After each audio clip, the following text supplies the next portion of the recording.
Hey guys, welcome back with me again in this channel.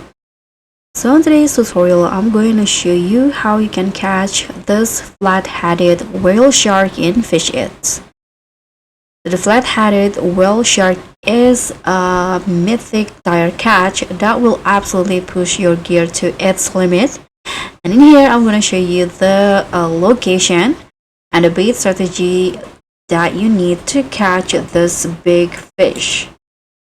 So first, the flat-headed whale shark is one of the fish from the ancient ruin. If you don't know, the ancient ruin is located inside the sacred temple in the ancient jungle.